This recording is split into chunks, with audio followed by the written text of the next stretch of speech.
नमस्कार बंधू भगिनींनो, आपल्या सगळ्यांचं सहर्ष स्वागत आहे स्वास्तिकम या माझ्या चॅनलवर। आज मी आपल्यासाठी श्रीदेवी भागवत पुराणातील पुढील कथा घेऊन आलेली आहे। तरी आपण सगळ्यांनी हे श्रवण करावं। या कथांचं छोटे छोटे जे व्हिडिओ आहेत हे आपण आपल्या लहान मुलांना सुद्धा ऐकवू शकता, जेणेकरून त्यांना सुद्धा आपल्या संस्कृतीची माहिती मिळेल आणि ह्याच्यातून या कथामधून ज्ञानबोध सुद्धा मिळेल।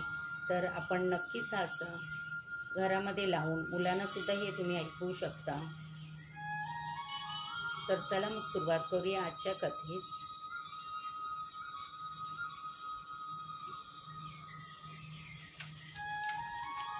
रेवती बलराम विवाह।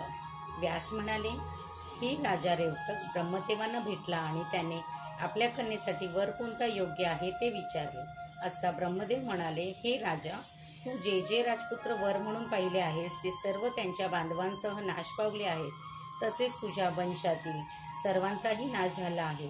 तसेच तुझी नगरी दैत्यांनी नष्टभ्रष्ट करून टाकली आहे। तेथे आता चंद्रशी वंशीयांशिवाय राज्य आहे। मथुरा आणि तिच्या आसपासच्या प्रदेशही त्यांनीच बळकविलेला आहे। त्या उग्रसेनाचा पुत्र कंस देवांचा शत्रू बनला आहे। त्याने आपल्या पित्यालाही कारागृहात बंदी करून ठेवले आहे आणि तो गर्विष्ठ कंस स्वतः राज्य करू लागला आहे। त्याच्या अत्याचारांचा असह्य भाराने संत्रस्त होऊन पृथ्वी जेव्हा ब्रह्मदेवाकडे गेली तेव्हा कमलोचन श्रीकृष्णाचा अवतार झाला। त्यांनी पापी कंसाला मारून उग्रसेनाला पुन्हा राज्य दिले। तेव्हा कंसाचा सासरा महाबली पातकी जरासंध मथुरेवर चालून आला। श्रीकृष्णांनी झालेल्या युद्धात तो पराजित झाला। आता त्या श्रीकृष्णाने यादवांच्या निवासासाठी द्वारकापुरी नियुक्त केली आहे।